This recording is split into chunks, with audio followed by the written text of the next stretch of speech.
Day show. I am joined by the intrepid explorers Dale, Laura, and Maty Waller. Welcome to our New Year's Don't Censor the Censors show.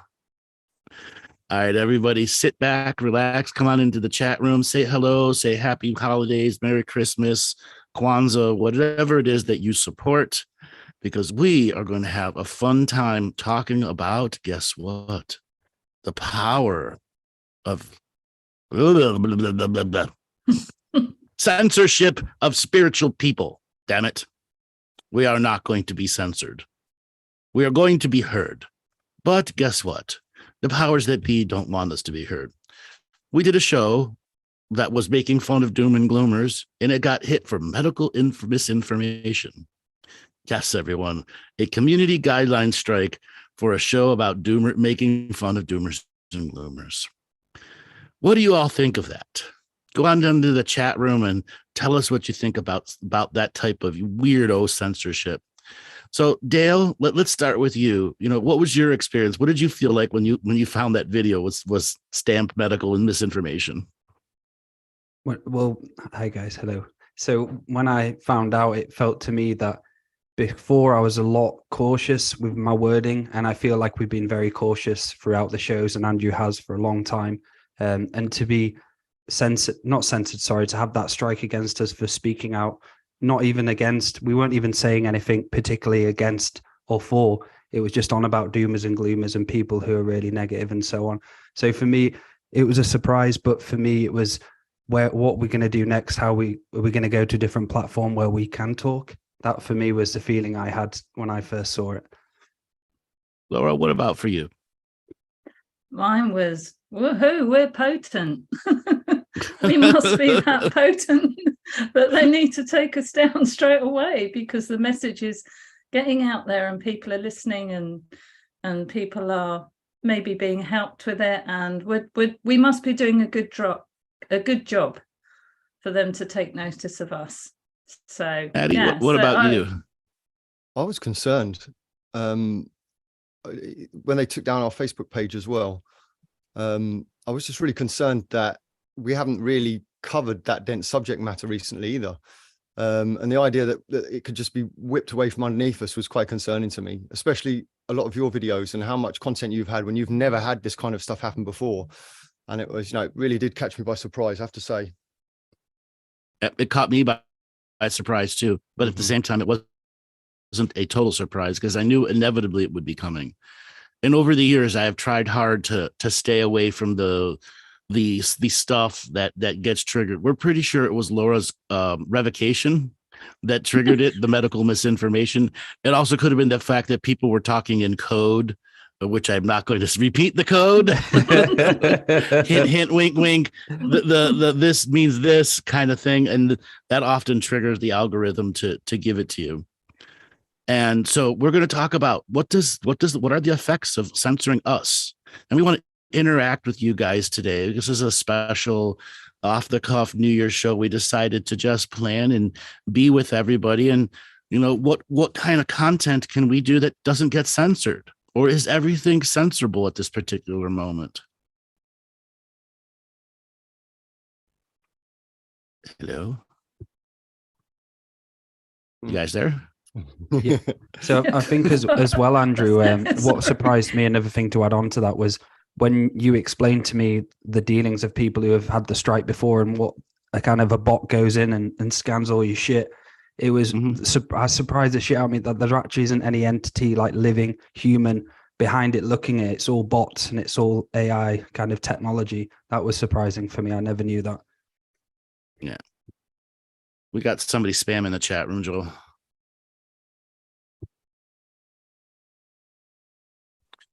Joel, could you boot that person that's spamming the chat room? Anyways, we've had other stuff. Hold on.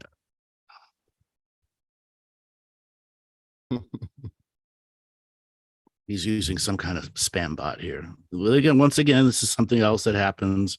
We all had that.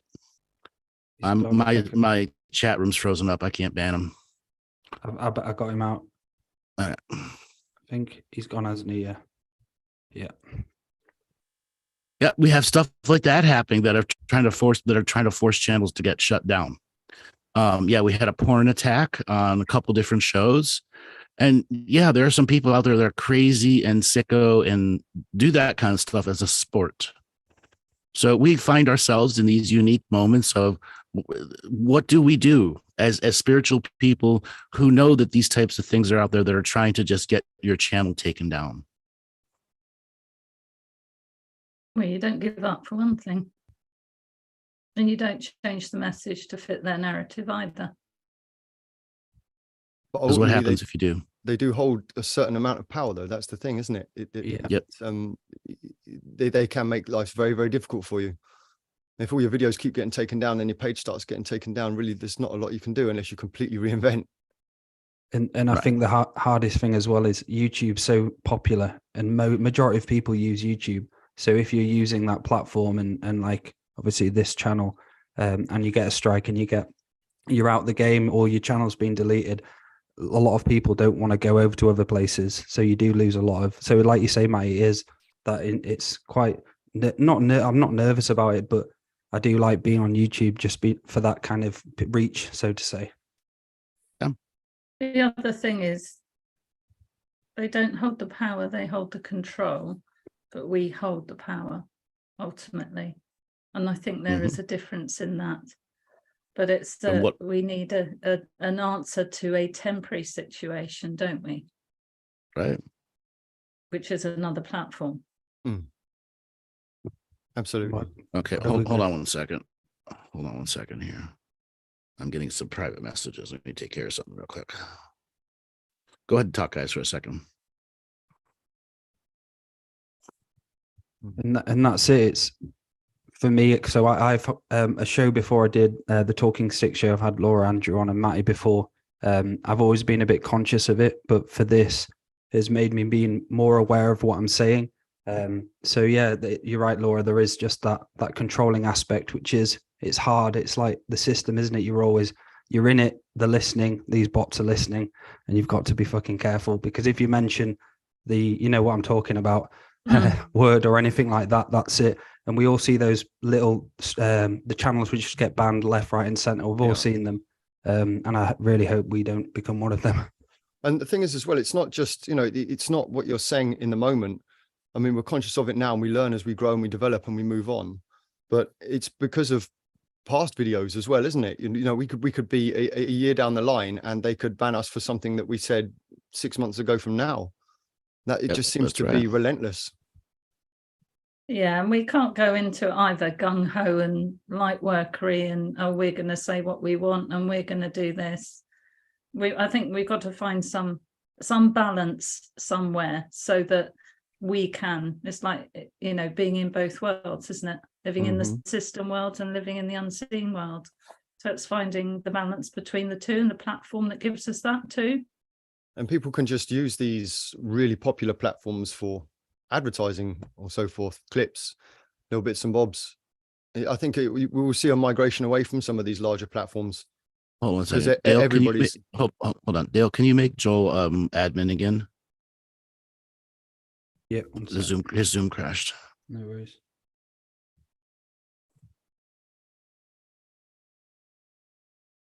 Yes, everyone. Stuff like that goes on all the time where we have to make sure everything's not going on.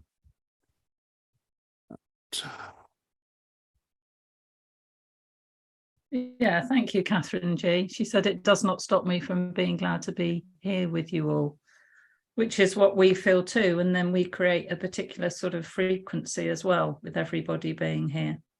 Yeah. A potent frequency.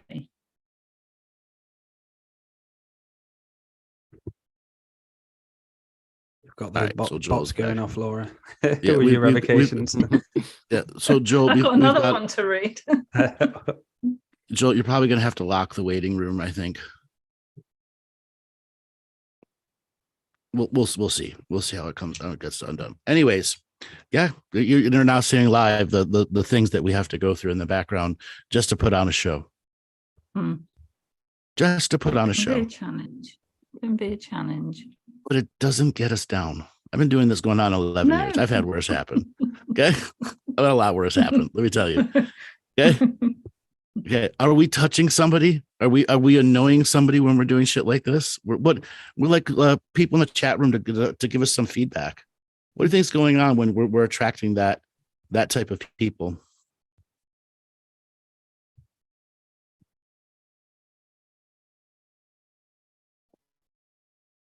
Maty, what do you think? What's going on when we're attacking people like that?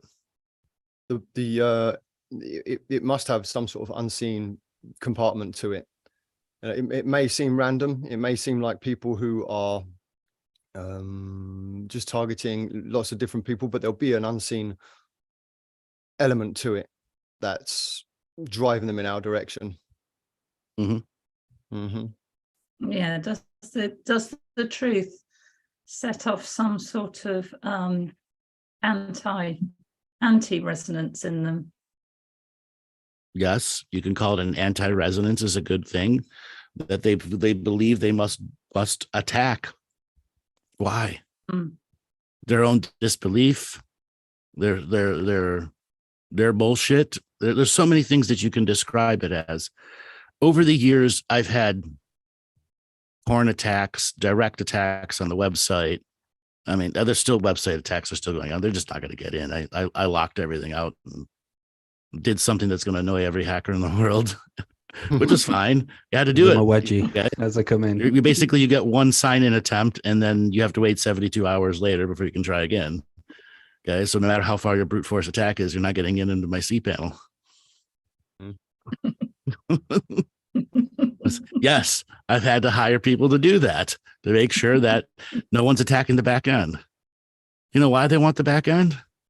So then get to your merchant account. And once they have their merchant account, they can jack up products that they want to sell or just charge credit cards everywhere. Wow. And then collect cash. Okay. Has anybody here been censored in the chat room? Go ahead and tell us if you've been censored also. We're looking for people to go on and give us some shared stories. We will be taking callers at the end of the show, but we want to get into the nuts and bolts of what does it really mean when they start censoring what we're doing? How do we get it out to everyone if they're going to censor it? What is the audience ready to do to help us too? More than just visit YouTube. Like if we have to curate another channel, like right now we're curating a Rumble channel. You can go to Rumble and search for Galactic Historian. You'll see our videos being duplicated there. So for these people who are doing it, Andrew, have you said before that there's actually money behind it where they'd pay a group of people to do it and go out and do it? Yeah, that's right. Yeah. Paid. That's what their job is. What would you say the percentages for paid people to not people who are just having fun? Not having fun, just being an absolute dick, pretty much. That's a toughie. There are a lot of people who make money through the criminal world of the internet. So is being a criminal their job? Yes. So the percentage is higher that the criminals are doing their job, but they get they get their hard ass rocks off by doing things to people, like porn attacking a high school Zoom room. That was really, really popular during when all the Zoom rooms were opening up for high schools. Okay. Hijacking them and playing porn until the teachers had to shut the stream down and no class today. Okay. Or just what Facebook does or YouTube, assigning misinformation underneath your video and limiting its ability to make money. And we're not the only channel to have been hit either, are we? Oh, no. Thousands and thousands and thousands of channels have been hit. So it's a bit come like this. particularly at this time. Sorry, Dale.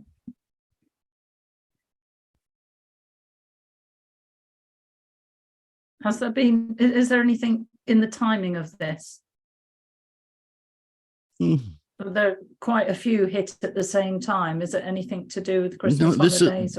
This is like trimming the weeds for big tech. And we're a weed to them.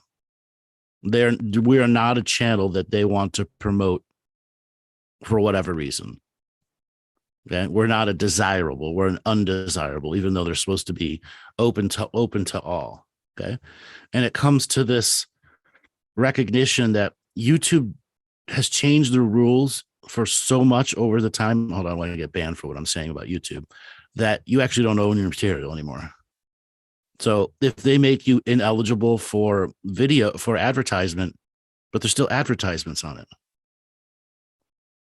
I have many videos that are like that, ineligible, but they're still putting ads on them because they're collecting the money and not giving it to me. And this is one of the reasons that their business model works this way. The lower level channels make them money, and they don't want you to get to be a higher level channel. That's why they manipulate the algorithm. So we have to be able to have a closed room scenario or like a private Zoom room scenario. No. Zoom is just as hackable and just as corruptible as YouTube. Yeah, I mean, like a Zoom room. I don't know the platforms out there as well as you do. Well, I'll just let everyone know. Inevitably, we're going to switch over to Rumble, the more censor-free site. And we're going to have to ask people to stop using YouTube. Come listen over there. I mean, I'm sure we'll have some kind of transition period where we post over there and then have premieres back and forth to get people out of the habit of just YouTube. You know, we look at our statistics here, and what 92% of you watch through your phone, direct on mobile YouTube. Yeah, we get analytics. It says a lot. Okay. Yeah. Okay. And yeah, there's quite a few people that still will listen to us off of game consoles. Yeah. For you on the game consoles, hello. Okay. Okay. Our busiest day of people listening to us, even when we're not live, is Tuesdays, 10 o'clock in the morning. That's when everyone's catching up on shows. And this has changed throughout the years on YouTube, hasn't it? It was a lot easier, say, 5 years ago to get yourself out there. Has it changed a lot in the last 5 years? And how they pay people as well? It's gotten even worse. Yeah. Gotten way, way, way, way worse.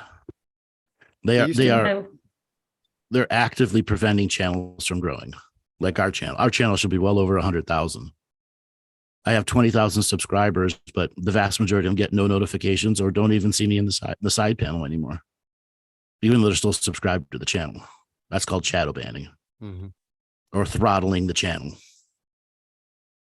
Did you guys hear about YouTube's most recent debacle?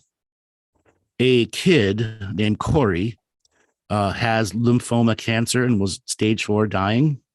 And his make-a-wish is he wanted his YouTube channel to get to 100,000 subscribers before he passed. Right when he was at 99,000 subscribers, YouTube banned his channel. Oh, Lordy. Right. In which thousands upon thousands, cracking core, thousands upon thousands of channel creators went to the YouTube Twitter page and were screaming, how could you do this? You're evil beings. Do you know why they did it? They have a thing in there that throttles channels permanently. So no channel can rapidly grow. It's done on purpose. And it proved it. A Make-A-Wish kid dying of cancer was throttled. Okay. And they bring him back. They bring it back and said, oops. And the head of YouTube tried to fix things, but only made it worse. She just, all her words were completely out of touch and destructive to the reality of what actually happened. I mean, the actual Make-A-Wish Foundation was a part of this kid, and it still couldn't penetrate YouTube. So how come you have some people that are discussing this kind of material, particularly conspiracy theorist type people who are still operating as they were, still getting likes, their channels are still growing? Oh God, it's been such a long time since I've looked at any of them. And most of them are still exactly where they're at when you stop listening to them. They don't actually grow. Right. That means they had organic growth before 2014. And once 2014 hit, they changed the algorithm and they stopped organic growth. Okay. And then you have people like Louder with Crowder. He has a TV channel and a radio show with actually syndicated radio to back up. So there's constantly new people coming in. Like some of those Star Wars channels, I watched them go from like 50 subscribers to 150,000 subscribers in 3 years. But Star Wars was an allowable topic. But as soon as they started, railing on Star Wars because Star Wars was awful when they did the actual, Disney version releases of them, their channel stopped growing. Same thing with the Lord of the Rings of Power. That was an awful TV series, awful. But you got many channels got banned for doing what? Making fun of it. Huh? Have you seen that guy called Mr. Beast? Yes. He's got how many? He's got like 500 million, is it, or something ridiculous? Something crazy like that. Subscriber. Yeah. How long has he been on YouTube? Out since like 2006. He was like one of the first people out. Yeah. 2008. But that kind of person would then be quite heavily involved with YouTube themselves, wouldn't they? With that kind of reach. No. Really? He has influence within YouTube, but nothing when it comes to policy setting or making. No. Like he just was on YouTube and asked Elon Musk to make him the next Twitter CEO, and Musk sent back, maybe. It's not out of the question. I would like him running Twitter. I don't know if he's a business manager or not, but hell yeah. Mr. Beast running Twitter. He can transform Twitter into something that can be a combination of YouTube, Facebook, link to your cell phone and bank account all in one. That's what Weeblo is about in China, or what was the other one? WeChat. Yeah. Where it's everything all in one. Rent videos, everything. Imagine if you had an all-in-one service for that. Would any of you guys use it? More than likely. Right. Okay. Cell phones can be replaced by laptops or other devices. You don't actually need an actual cell phone as long as you have Wi-Fi. And you can get a digital voice over IP phone number. You've seen if quite a few people go over to, like, Russell Brand's on Locals now, isn't he? And he's got a Rumble account. Rumble. Yeah. And Rumble. Yeah. And he's getting some pretty good numbers on Rumble finally. Because it's hard to get people out of their habits. And I think he got a strike, didn't he? That's why he decided to go over against a strike for reading the COVID guidelines from the National Institute of Health and the CDC. Their website, he was reading what it said, and that's how he got a strike. Wow. That's happened to 1,000 channels have been from people reading what was on the CDC webpage. They got permabanned for it. What's the least censored channel, Andrew? Is it Locals or Rumble? Rumble. Somebody is asking, is it easy to get a Rumble account? Simple. Just go to Rumble and give it an email and an address. And if you want to verify it with a phone number, you can, but you don't have to. Yeah? It's so simple to use, isn't it? Yes. And somebody has asked, why not Twitter? Twitter doesn't have hosting yet. They don't host videos. You can't do longer than put up longer than a 10-minute video. And Catherine G, do you mean Russell Brand when you said how does Russell do it? Because he's on Locals. He's on Locals and Rumble. Oh, he's on Rumble as well, is he? Okay, right. Yeah. So it's really easy to sign up for Locals. It's just like signing up for any website. You enter an email address, and a password. Create an email, a password, and then you get something from your in your email confirming you created an account, and click yes, and you're set to go. And then you just find the channels you want to subscribe to. Like if you all want to right now, just go to Rumble, rumble.com, and search for Galactic Historian, and you can see all of our videos from YouTube being synced over. Because they have this special API that goes all the way back to 2014 and takes all the videos from the YouTube cloud and syncs them over to Rumble. I've got so many videos, it's going to take like a month and a half to do to link and sync all the videos. So going back to, say, the creation of this platform we're on at the moment, what was the kind of creation behind it and the idea behind it? Was it kind of like to be a news channel, not a news channel in a way, but to be filtered like that? where basically they tell you or control what you see? Is it always designed to be like that from the ground up when it was created? You're talking YouTube? YouTube, yeah. No. It was a free to share site until Google took it over.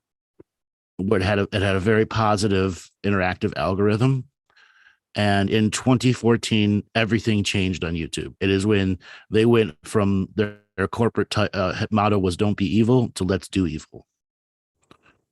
The complete and total change in 2014, early 2014. It used to be that you could, if there was something that happened around the world, anywhere, you could type in that event, and you would see the actual video footage from people's phones, and actual real ground footage of normal everyday people. And after that, it just changed, and everything. It was just news channels. All the global governments don't want their ugly sides being shown on live stream when they're shooting up students.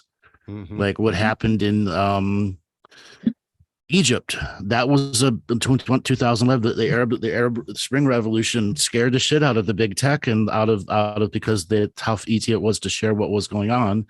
And then by 2014, it was all said and done. There's no such thing as an organic YouTube star anymore.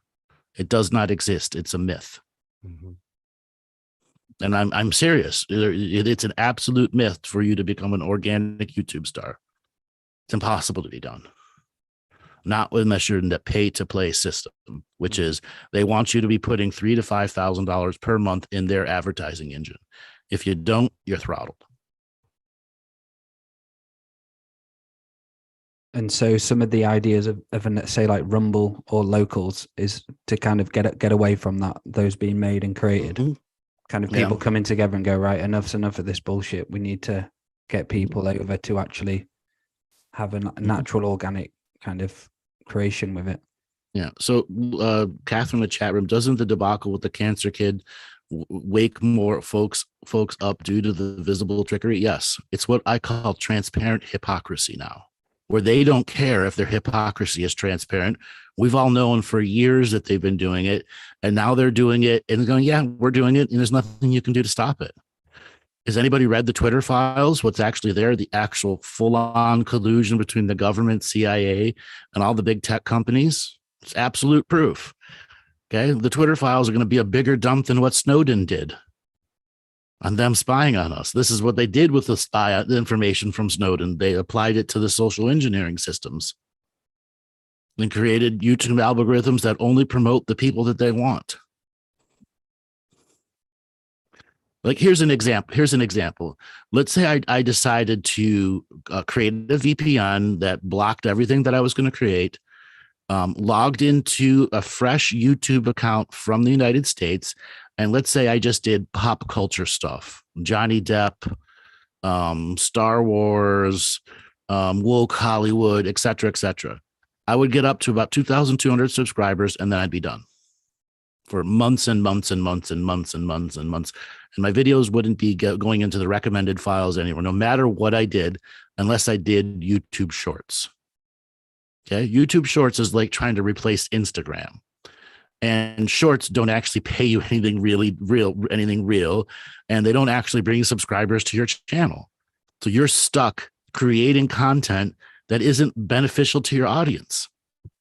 Can I just, like, if I did a 30-second short, what are you going to learn from me in 30 seconds? So when I used to search some of your videos back in 2016, 17, I used to be able to type in the words straight away and I'd find the video. Now I type in, like, say, your name and about, say, just Pleiadians or whatever. I type that in and you can't fucking see it anywhere. Like, no matter what I type in with your name, you can't see it anymore. And I used to be able to see it. When paid YouTube came around, the paid YouTube, but before that, I had a giant audience in the Middle East. As soon as paid to YouTube came around, disappeared. And all of the Middle Eastern people from Iran, Afghanistan, Saudi Arabia, gone. They can't even see my channel anymore because their governments are blocking it from their source. Same thing in China. We used to have a really, really big regular contingent of Chinese watchers, about 75 every show. And these weren't rewatchers. These were from all different parts of China. Why not to Spotify? Spotify is never going to be worth it for podcast people, let alone for any independent music star. You will make pennies and only receive pennies if you're even lucky. Spotify doesn't promote you in their podcast list either, unless you pay. And you have to pay a lot to be in their level of broadcasting, and then accept the advertisers that they give you. Unless you're Joe Rogan as well. Yeah. So how would you feel if I started advertising Charmin toilet paper to you guys? Spiritual toilet paper. Or, are you doing your next cleanse? You need to buy the GH toilet paper. Okay. Or my barbecue rub, or go buy gold. Knowing full well, I tell everyone fucking gold is a ripoff. Don't buy gold, buy land. Okay. Don't buy crypto. Okay. It's not for it's only for the big boys who have money to lose, not for the little people. Right. Am I commercial like Matt Damon? Like, what should be the Galactic Historian fake commercial? I mean, we have Lightworker merch now. Yes. Recovering Lightworker merch. We're currently We working have on the hoodies, 12-step program. hats, shirt. Yeah, we have hoodies, hats, shirts, glove, mugs, coasters. Yes, recovering Lightworkers. Yeah, the t-shirts are great. No, it's all good. We'll be posting much more information about that very soon with some more products as well. Maty's, and we're all doing a 12-step program for recovering light workers. So going through each step. Yes, Maty is tolling away on the 12-step light worker program. It's going to be good stuff. Yeah, you want to give us a little sample of some of the things that might be in there? The astrology one, I love that one. I haven't got my notes anywhere close by. You know when we won't be censored, Andrew, on the coach tour? Exactly, on the coach We tour. can say what we damn well like on the coach tour. On any of the coach tours. They can't do anything about that. And the other thing, if we did all the shows in light language, that would really give the bots a headache, wouldn't it? Well, They'd try still to, censor us. Yeah, they try to take it away when I uploaded, because sometimes I find if I upload to YouTube first, then post that video on Facebook, it gets through. But if you upload direct to Facebook, they're brutal. And they've tried to, on videos I've made, where they've actually taken the light language out, saying that I'm using copyrighted music. So, you know, there's even though it's not real, and you have the ability to be able to say, no, actually that's not the case, but they still take it away and mess with your video for however long they do. And it just, you know, puts a spanner in the works, doesn't it?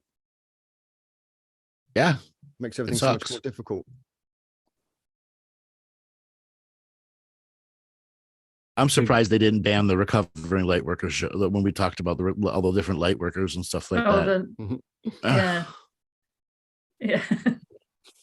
And the irony, my channel got hit, but Dale's YouTube didn't. I took it down. And And then their Facebook channels got hit, and mine didn't. Yeah. Okay? The oddities of it. Yeah.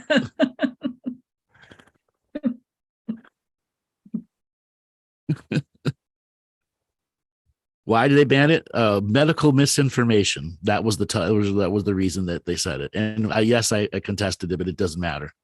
There's no real person on the other side. Yeah, we're talking about colonics and shitting and pooping and let's do stuff the light workers got a hold of. And when they do come to banning people's channel, they just delete everything, don't they? And you just can't. Yes, go back. I delete everything, and then all references to search engines on it too. Yeah, so they fuck you in the search engine too. Mm-hmm. Yeah. All right, guys. So we've covered the consequences of spiritual censoring. Let's kick the new year off with something positive. Let's all put on our little light worker cap. Okay. And think of something that we can put a smile on the face for people as we fart in the wind and let 2022 pass away like the fart in the wind, and we're going to create something new. what little treat can we give the people that we've got here in our Zoom room and all the other channels that we're live on?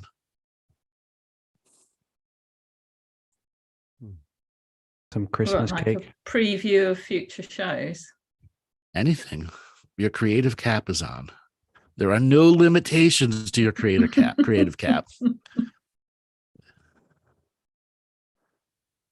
Why don't we talk about some of the stuff we're recording at the moment and creating and about to bring a first product out? That might be a topic to talk about, which is Well, why don't very you bring it up? exciting. Why don't you just bring Yeah, it up then? So guys, so we've been doing a lot of pre-recording on Saturday evenings, and we've basically all come together and started doing lots of products. So there's various different healings, like psychic surgery, group meditations, guided meditations, and light language healings. So we're basically in the midst of doing some products and bringing that out, where you'll get a lot of content, a lot of videos, some extra videos as well. How far are we off bringing out the first product, guys? Is it probably sometime next week or the week after? Yeah. Laura, do you want to add anything to that, and Maty? No, I think what's it like for you? What's it like for you guys in the background? Doing recording stuff from the first. Pull the curtain back. Show people what it's like. Because yes, I'm training all of them how to be radio hosts. I mean, Dale was doing it before, but they all wanted to come together and do this, and it all spawned from the, putting together the bus tour. And let's put together and put some shows together. They got to learn what it takes to create an email, what it takes to create a Facebook post, to tell people what it's like doing it. Yes, a living testimony. So when we did the first recording, there's like a anatomy one where do all the anatomy bits, and Andrew just went straight into it, put us on the spot, and I physically felt a bit sick.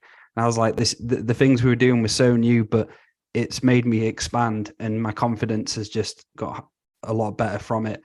So I did shit myself the first time we did the recording. I was like, this is so fucking new to me. Like, he was like, right, go. I'm going to get Laura, you go, Dale, you go, Maty, go. And it was just continuous for about 50 minutes of guided meditation and stuff. And for me, I've done it before, but to have it recorded with the sound, like you can hear yourself, every little grain of noise we had to change. So for me, I did shit myself at the start, but now I'm used to it now. And I'm really enjoying it. I really am. There are a few different factors to it as well, isn't there? Like each one of us has our own unique way of doing things. And when we come together like this, it breaks that down. You can't just use your own flavor. You have to think on your feet. And one of the things is learning to be a presenter is one thing, but learning to be a presenter with Andrew is a completely different thing altogether, because he changes things all the time. So we can be ready to do some recording and had a week to think about what we're going to do, what we're going to say, what it's going to be like, turn up on the evening, and then it's completely changed. U-turn, Andrew. U-turn historian. Yes, that's the beauty of working with Andrew. He is notoriously you just difficult. Don't know. Do you know why? Do you know why it's changed? Go on. You know why it's changed? Because I came up with a better idea. Yeah.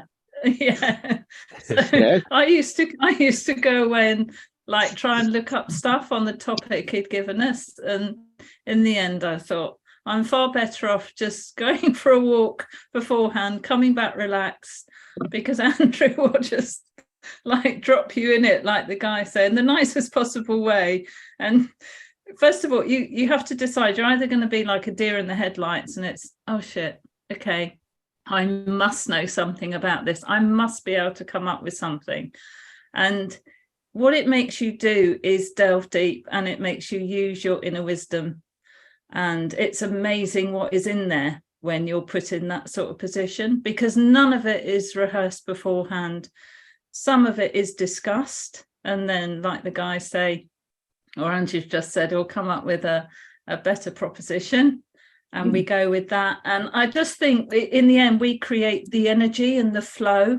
And as Maty said, we all have our different perspectives, different voices, which makes the meditation or whatever it is, whatever product we're bringing out, it gives it its complete, lovely overall resonancy. doesn't it? Because it's like Yes. different frequencies in an orchestra. That's it. And And, even off like listening to Andrew and how authentic you are, like obviously becoming your friend, you're pretty much the same off the camera as well. And it's such a friendly, outgoing person. Same with Maty and Laura. It's just a pleasure to co-create with you because we just take the piss out of each other and have a laugh.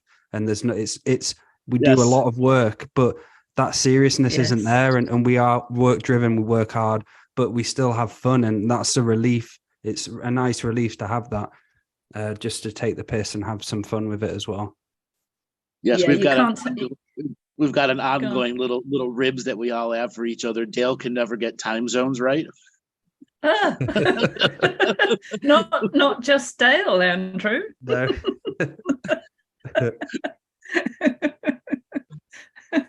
I have to whip them all into shape with time. You're always the mum. Yes. Yes. Yeah. So the putting on the spot, am I really putting you on the spot on a live show?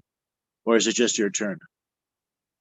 But the live shows, Yeah, being put on the spot in a yeah. live show isn't anywhere near as difficult as doing the actual paid product recordings without script.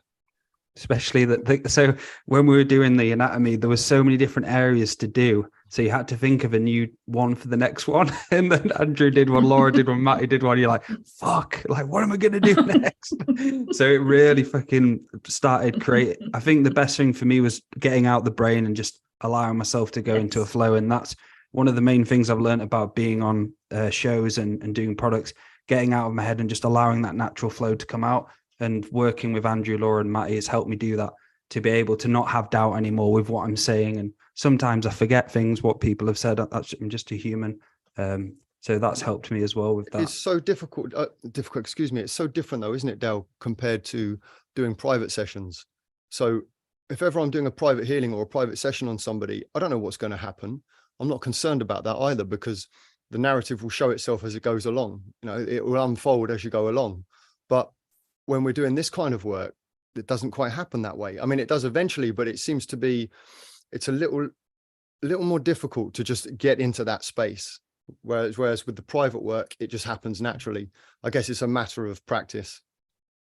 Plus an audience. The audience does make a difference. And then there's all the technical gremlins that come in.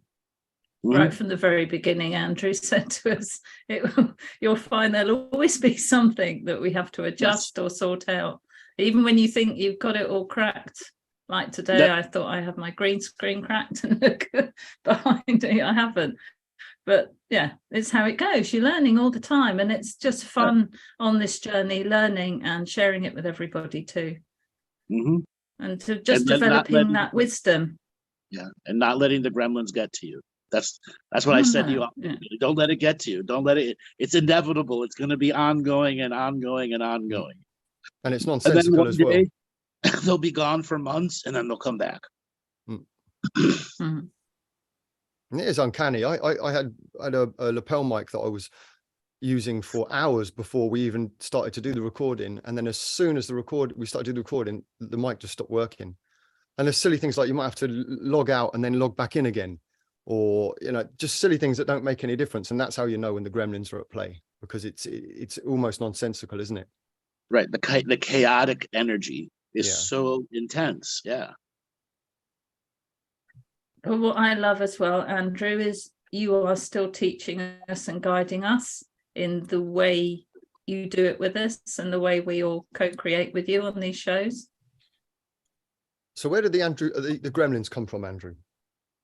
Gremlin land, Gremlandia. which is in what extra dimensional place or space? Are they created just for this reality, or are they come from elsewhere? They're squatters. They squat in your reality until you do something about them. And would they be on the same sort of realms as the post and precogs in that kind of? No. They're both in time and outside of time. A lot of them live within servers, electromagnetic devices, your phone, because that's how they can harvest energy from you, or just create a chaotic situation which they can feed off of. Are they part of the system, or are they separate from it? No, they're a natural part of the world, but they have been given steroids by social media, cell phone devices, computers, interconnectivity from phone lines. So they're on steroids. They're on, they're like, WWE wrestlers in the 80s. Ultimate Warrior. Yes. But in universal law, we could send gremlins to the gremlins, could we not? Yes, you can.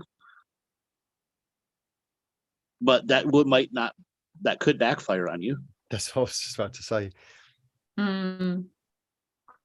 So one of the subjects that we brought that was on the advert for this show was, what are the actual spiritual ramifications for the censorship?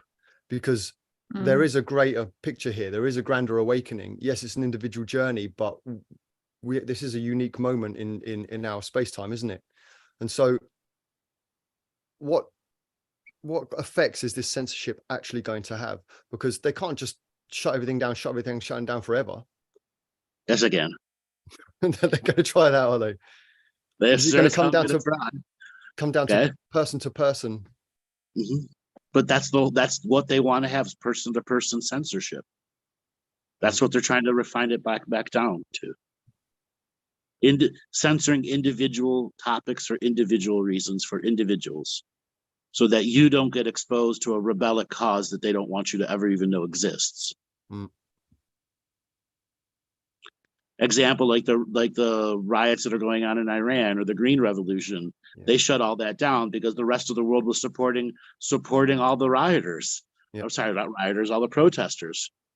They don't want to see support from the rest of the world. What recently happened during the World Cup games, China was watching it and seeing people in Qatar, no one wearing masks. 80,000 people in a stadium, all the parties that were happening, no one wearing masks, no forced vaccinations, no one welded into their apartment buildings. Okay, which has started a huge backlash over there. Yeah, they've actually had to change some of the rules now, haven't they? Yes, they're opening China back up because I might get medical misinformation from this, because they don't have a herd immunity. And they know that whatever is going on with their medicines didn't have the functionality that they want. And yes, I'm editing myself. Okay. And now they have no other choice but to open it up and gain herd immunity, which is going to be a big detriment to the whole world, because they're going to unleash all these trapped flus and common viruses that have been go around the world all the time with regular travel, but now they're going to be released in mass. Mm-hmm.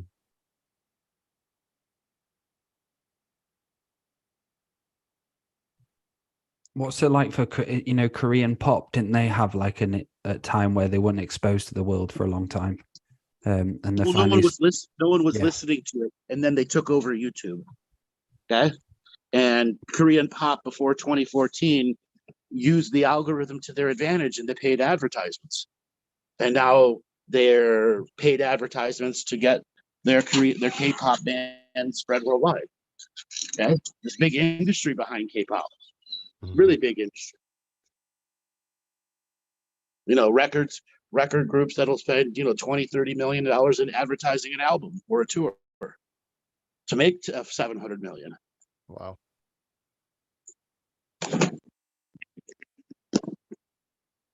Let me switch devices again. So what do people in the Zoom room think about us going over to a different platform? Let's have some opinions on it. Would everybody if you'd be willing to do that to get your GH fix? So going over to Rumble, setting up a Rumble account, and going over to locals as well. Yeah, both are really straightforward to join, aren't they, Dale? Both are really straightforward. There's just not much point in us doing this if we can't say what we actually mean. No, we can't change our messages of peace. There's no point if we have to change the message, is it? Right. Somebody in the chat room was saying, I like emails. Well, guess what? My emails aren't getting out. It's not because I'm not sending them. Okay. Google has recently changed their rules, as well as many mail servers. If you were an authenticated email source, you have to re-authenticate. Yeah, I've been authenticated since the very beginning, and now it doesn't matter. Okay, you know how hard it is to authenticate an email address? An email is very hard, and you make one mistake, your whole thing is low. So 60% of my emails don't even reach people now. Yeah. No, some people are getting them. Yeah. So if you haven't received an email in a while, go and subscribe again. Yeah, I'm sorry about that, but there's nothing I can do to literally stop what the big tech is doing. Nothing. And so, Andrew, would there be, because a lot of these big companies, like Google's a huge company, and they all have their own security departments, don't they, and militias and things like this. Yep. Would there be potential trouble for these places like Rumble and these other companies that are starting up that are offering Yes. censorship free? I mean, is it a risky business for those people? Yes, it is a risky business for those people. And this could Especially since they're a publicly traded company. Right.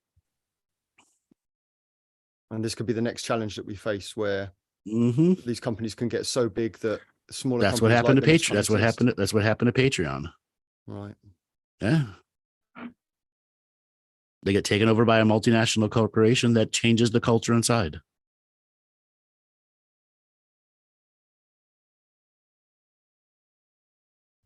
Who's getting the Tesla brain chip? Not me. I was in the chat room. Yeah. Well, let's get out of the doom and gloom of censorship and talk about something fun. Let's spin the wheel of conversational topics. It was a bit dreary. Yes. Yeah. I'm putting all of you on the spot now, and everyone in the chat room too. Still no answer. We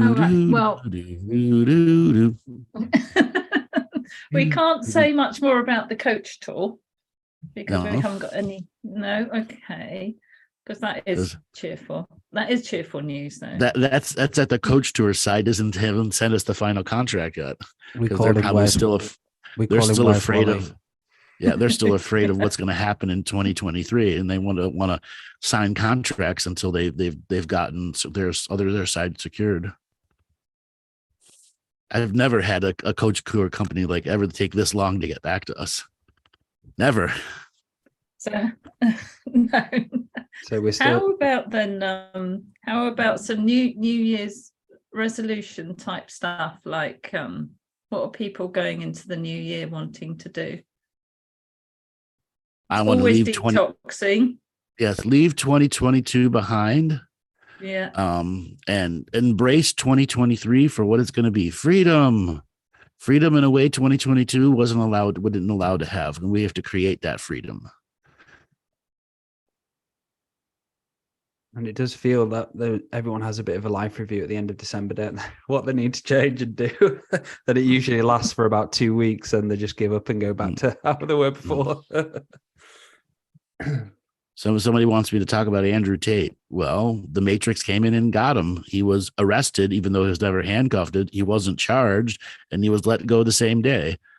So, well, he'd also been wailing on the World Economic Forum upper guys, and that was a slap saying stop, or we're going to put you in jail, and we don't care if you're a criminal or not. That's what happened. Not been charged. He's not even been detained. He can still leave the country. What does that tell you about where they are with the law enforcement? And Romania is notorious corruption in the police. How did his videos get so big, though? Because I remember at one point I kept seeing them just out of nowhere. Would he put some money behind it all? Yes, he was putting about $8 million. Yeah, that makes sense. Yearly or more. No, he wasn't swatted. He was basically, he flies in and out of the country all the time, and there's no record of him going in and out, because that could be very easily done in Romania when you have money. There's no record of you entering, leaving the country. And he was in the country, and they knew it, and they went and got him under trumped up charges. That's what happened. And it was all over the news. Every single news outlet was reporting it. It was literally everywhere about his arrest. Kate's father was CIA. I don't care. Doesn't matter to me. Everybody could be CIA or not. I'm me, and whoever else is going to be ever else. I mean, at this particular point, it doesn't matter to me who is or isn't. They're all going to get exposed sooner or later of what they are or aren't. The Black Knight satellite. That's pretty cool. That's so old. It is. I mean, old. Pepsi did a commercial. Even Pepsi did a commercial on the Black Knight satellite. Come on. It looks like the Mayan stuff to me. This is an interesting question from Sarah. How does our alone journey manifest an improvement in the global narrative? I don't know it does, because your alone journey is your journey. Unless you're sharing your alone journey live on a show. Mm. And then your alone journey has observers who are doing what? Entangling. And what does that entangling mean? Energy exchange. Mm-hmm. Mm-hmm. And therefore, that journey, even though you're still a lone journey when you're having to do the inner things or reporting on it, as long as you're not regurgitating teachings and truly learning from them, the alone journey is still an alone journey, but you're sharing it with people on the way. That's the part of the way fame works. You're sharing your growth. Mm-hmm. Look at what I was doing in 2012 when I was first doing shows then compared to doing them now. Okay. What was it like when you guys were first listening to me back in 2012 and 2013? Oh, it was incredible. Everybody wanted their Galactic History read, and you did it. You just went and I did it as well. Yes. A lot of content, like conveyor belt of content and stuff every week, and yeah, it was incredible. There's a lot of stuff to listen to as well, which was good. But it opened up to new reality mechanics. So each individual person that had their Galactic History read opened up new subject matter that we'd never heard before, and it was so different to anything else that was coming out from anybody else that it just set itself apart, and it just made the other stuff look like kindergarten. You know, people talking about the Pleiadians, this, that, and the other crystalline technology, and then you hear Andrew actually talk about the societies in their actual expression, and it makes so much more sense. The non-light worker, light worker. Yes, and moving away from instant gratification. Even when you speak to Andrew, he doesn't give you anything. And if you're looking for instant gratification, you won't fucking get it. If you wanted validation about the Pleiadians, you basically get your middle two fingers say, fuck you, you're not getting it. Do your own work. Even when you know him, he doesn't. No, I'm not doing that today. It was like the stream. I give hints. Give hints. You do give hints. Yeah, you do. But we still have to do our own work. And what about the stream read? Do you want to talk about the stream read? What's happening with that now, Andrew? There's at least three comments asking for it. I'll tell you the truth why I stopped doing stream reads. For as high frequency as it wasn't doing anything. And I've learned over and over and over and over and over again, I have to savor my high frequency moments. Yes, you can connect to it. It's still not doing its intended purpose, though. Okay? It's 150 years ahead of its time. Mm-hmm. Could I pop out a stream read right now? Sure. What's it going to do? In all reality, what is it going to do? Shut us down. Go so high frequency, you're all going to shut down and not hear anything afterwards. And it'll be another hour and 15 minutes of the show where you're all like, you're just going to fart it out. That's what'll happen. All right. Even when I put it out as a single clip. Okay. Even when I put it out as a single clip. Are people getting nurtured and nourished from some of that? Sure. But they're not generating their own connection through it. That was its purpose. And they weren't bridging their way through it. I could tell because I look, okay, you put the high frequency out. No, we've got no immigrants to the other side from it. Fuck. We tried another way and another way and another way. So I'm sure it made connections for people, but it didn't help you immigrate. And I'm using the word immigrate to the other side. Okay. It means full on immigration, get your citizenship there. That was the whole reason I was using that high frequency. Here's your doorway. Here's your doorway out, motherfuckers. Porter, be like the Cubans boat crisis. Get on a boat and go. No one made boats. Yeah, the time travel instructions. I did a lot of that too. Yeah. Anyone can time travel. It's really simple. Do you look at the audience, still past, present, and future?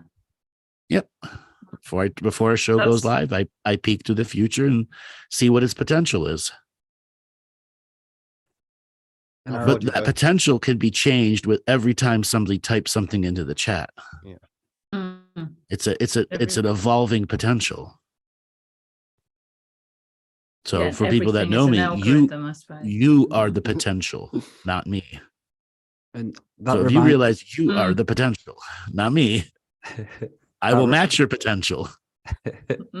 That reminds me of my first reading a long time ago with you, Andrew. I remember those words, which I still remember now, and throughout the months I say them to myself, is you were telling me when I actually learned to be the experiencing being and all the experiences are mine. And that was one of the great bits of information I've had, what's really helped me, realizing that I have to experience it myself. Or what you're doing, I have to do it myself. You're not doing it for me. Maty's not doing it for me. You have to be that experiencing being. And that's something the last few years, which has really opened up for me. No. And that's the other reason with the stream reads. You got to do it yourself. I've given hundreds of examples of doing it over years, and I stopped doing it because I realized I wasn't doing what was intended to do. Yeah, that's what a lot of that high frequency stuff did for me. It inspired me and showed me, even when I didn't completely understand it, it just showed me that there were higher and greater levels that one can go to, and basic mechanics of it as well. So I was able to try and replicate some of it in my own way. That would be good homework for everybody to go away and write a stream read. Mm-hmm. Stream read your cat. Stream read your own self in the show. That's what a stream read was in the moment and all the potentials of the audience that were listening at the individual time, and me going, all right, I'm going to up the game 10,000 fold. 10,000 folds, not enough. Let me go 100,000 fold. Oh shit, no one's listening. They're all asleep. Meow. Meow. On my own again. That's all you get. Everybody's cats in their lap listening to me, but they're out. Okay. I mean, from my point of view, I mean, there are shows that I sneak really ultra high frequency in for just a handful of minutes just to see what's going to go on. And how do I put it? You don't tune out. Your ears, your spiritual ears kind of just have a selective hearing that's too high for me. And they can't process it. Some can, but they're still not processing it with the way I'm intending it to do. Here's your instantaneous access to high frequency. Match it, bitches. Match it. If you can match it, you can go to the other side. That's the challenge. Yeah. We do the light language recordings for about over an hour of doing light language of the frequency after you're like, oh, fuck. Yes. Back in the day, 2013, I used to find it hard to go into that, but now it's a lot more comfortable. Took me a long time to be able to be comfortable with it.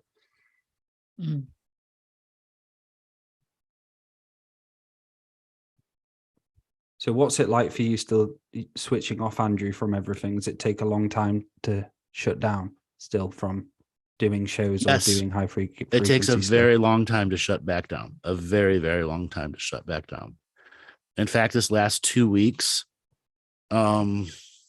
was very hard to shut down. It was really only the last 4 or 5 days that I was actually shut down. When you're doing a show for months and months and months and months and months and months, and then you finally have a 2-week break, you're so into that schedule of Thursdays high frequencies, recording days this day, sessions are these days, and there's a body rhythm to enter that high frequency every day. And that's my job. My job is spirit, and spirit is my job. And we were talking about this in the thing. So around 9:30 in the morning, no matter what, my spirit is raising to enter that high frequency state because it's so trained. The body is so trained to do that. And then to go, nobody, you don't have to do that today. This is my time, my day, my uniqueness. I do my spiritual practice, but I'm also working 45, 50 hours a week in the spiritual work that I do. So there's a fine balance. Like yesterday, I went out and did a fire, but it wasn't a spiritual fire. It was just a bunch of rednecks with burning couches in a giant fog storm, which was awesome. Okay. None of them were spiritual, and seeing the spiritual moment where the fog, because the fire was so hot, the fog couldn't made a big dome around us. Okay. Because the fire was so hot. And then we're dumping couches on there, and it's some of the fire's 45, 50 feet tall, and, you know, incredible energies, but they're all a bunch of rednecks. They couldn't feel jack and shit and didn't care. Okay? That was wonderful for me. Okay. Yeah. I didn't have to explain the uniqueness of the sacred fire. Blah, blah, blah, blah, blah, blah, blah, blah. It was just fun to be a pyro. The sacred couch. The sacred burning couch. Exactly.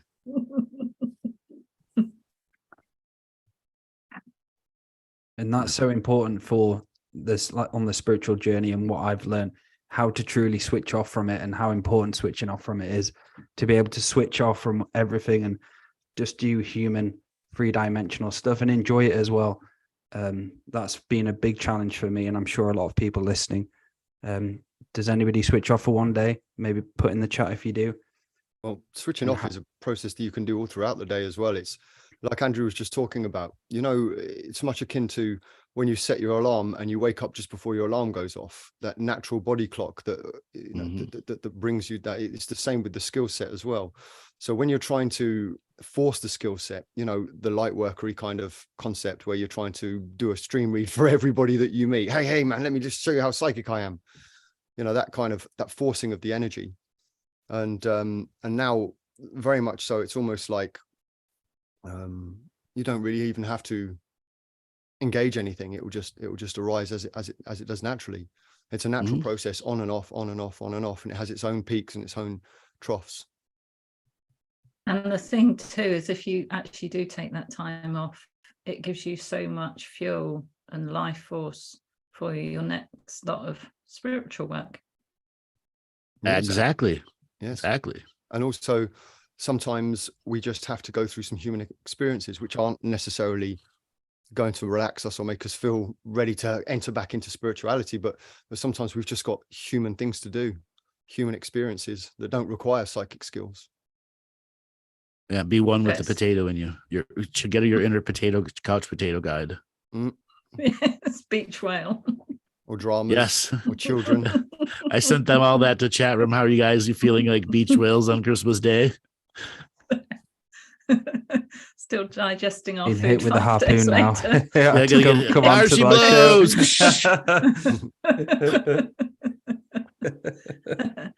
So Dawn's asked, how do you prepare for the high frequency?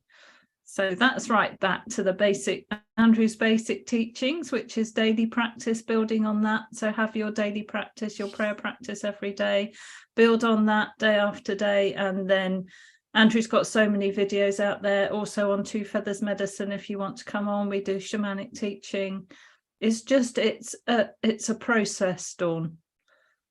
It's a process of doing all the inner work. Yeah. A long and involved process that requires commitment, courage, self-healing, self-nurturing, so you can master the self. There's your equation in language. 1 + 1 = 2. Do practice, learn frequency. Learn frequency, understand how your frequencies go up and down. Learn what your high frequency is, and on a regular basis, challenge yourself to go a little bit higher and higher frequency until such a time you've done enough repetition to know what your lows and your highs are, and then go, all right, I have to up myself another scale and challenge myself to respect my commitment to get to a higher frequency through my spiritual practices. And that comes through doing a variety of things, not one mono. I meditate and that's all I do, and I call myself spiritual. You got to have a variety of things that teach you how to gain high frequency. Like when I do stream reads, it's not one frequency, it's thousands of frequencies at the exact same time, making a harmony. That's why it's such an intense frequency. Yeah. And you've got to be your own self barometer. You've got to self-challenge and check yourself and hold yourself accountable. Mm-hmm. And everything. Why are high frequencies followed by low? Because you ran out of high frequency. Yeah. That's the other reason you practice. You learn you can get an empty tank. And sometimes it costs a lot of energy just to raise that frequency and reach that peak, and boom, you're out. Yeah. And there's other times when you just you think there's a desire to go high frequency, but you just can't, and you just know Can't. Not today. That's why I created longer revocations like the consciousness strike, the Mandela revocation, that takes you about a half hour to 45 minutes to read out. You have to maintain it. That's what I call the triathlon of spiritual training. Yeah. Okay. You have to have mental toughness, physical toughness, spiritual toughness, and the capacity to stay committed to doing all of those different forms of toughness that do what to you?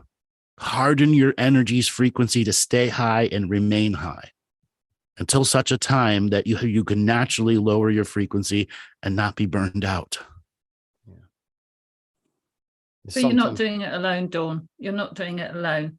No. Remember, you've got a whole unseen world out there. Your good, true, and beautiful ancestors to call on. It's that connection. It's that co-creation I'm always on about, which is dancing with the universe. That's so important. That's vital. That's our whole way of organic natural evolution. That the universe is constantly changing, and we must change and move with it. Mm-hmm. Just requires effort. And it will just assist you. Yeah, just assist you all the time if you ask and you do the work. Equal energy exchange. And working on traumas and not avoiding traumas, and always looking into them through the year and going back to them and adding more onto it until it gets to the point where that trauma isn't in your field anymore. And that's helped me become more high frequency, going back and working on all the times I was broken, working all the times I needed fixing and stuff like that. And it is a process of doing it. And say, if you calculate up all the time you do 6 days a week, 5 days a week, the next year, just think how many hours you're going to do on yourself. And each year just building that momentum. And yeah, it's incredible. It really is. That momentum has to be maintained. Mm-hmm. Once you let your momentum wane is where people fall back into the light worker. I'll do it tomorrow. Tomorrow's not a day on the calendar, is it? And if you tell yourself that every time you say, I'll do it tomorrow, tomorrow's not a day on a calendar, and then you make whatever you're going to do a day on the calendar, and then you follow through with it. Because there are a lot of people, they have their job takes so much out of them. They don't have anything left when they get home to do spiritual work. And they really have to reach down into their deep reserves to do it. And then when they do, they don't do it with a smile and enthusiastic effort. One meditation or one contract revocation has the real frequency and authenticity of you behind it is far more effective than 100 of them without you behind it. Think about that. Yeah. Yes, there are times you have to commit. All right, I have to reach in deep. Part of the greater journey is seeing your endurance. When times are tough and energies are low, even just a repetition without frequency, it does give you something back, what you put into it. So it's a net zero. You may not be gaining, but you're not losing. Until such a time, it's net +1, net +5, net +5,000. Yeah. It doesn't cost you energy to do a revocation. Revocations bring energy back based off of how authentic you are with the words and the understanding of them. And you'll see when your self is trying to block you as well. I still, to this day, I will sit down to do one of my meditations and my mind will say, oh, I can't be bothered to do this, or this is going to be difficult, and wants to just turn it off instantly. But I refuse to allow that to happen. Once I've started something, I'm following through with it. And that's my commitment to it. And sometimes everything inside the internal programs are screaming for me to stop. And that happened to my journey at the start. It was a chore and I didn't enjoy it. And I remember doing, and I was like, it's just boring. Then it got to the point where I just had a smile, had repetition, and I fucking really enjoy it. Every time I do it, there's not that feeling of, oh, it's a chore. It's just that knowingness, right? I have to do this and it's kind of like just playing over with me now. Each day I have to do it. I have to do it. Over Christmas, I did have a little bit less time on Christmas Day, Boxing Day, but I always do that every year where I just tone it down a little bit. Christmas Day, Boxing Day, then I go straight back onto it. the day after. So not beating yourself up about it. I used to beat myself up a lot of times if I did a mistake or anything like that. Just forgive yourself, get back on it, keep doing it. Even if you've missed a few days, just continue, get back onto the journey. Right. And that can ruin things for people when the zealot side starts to take over. So there's an equilibrium and a balance between it. You must make the effort to do the work, but when the work becomes the chore, then the work isn't really working at all. There are times with my workload that I have now is much higher than it has been over the recent years. And so when I find myself inspired to pray, I look at the altar and I think, yeah, do you know, I really want to sit there now and pray and make some offerings. Then it's so much more potent than forcing myself every day to sit there and come up with some sort of dialogue. It's just not helping me. So I wait for those moments of inspiration, and that's, you know, it's like Andrew was saying, it's tenfold what it would be otherwise. And you sometimes can a prepare for your thousandfold. Sorry, Andrew. Go ahead. You can prepare for your low times in advance as well. So in your like hours of power, your hours of joy, or around your fire, and creating healing to be able to send forward in time to yourself. And then when you get those low times, you can call on that healing.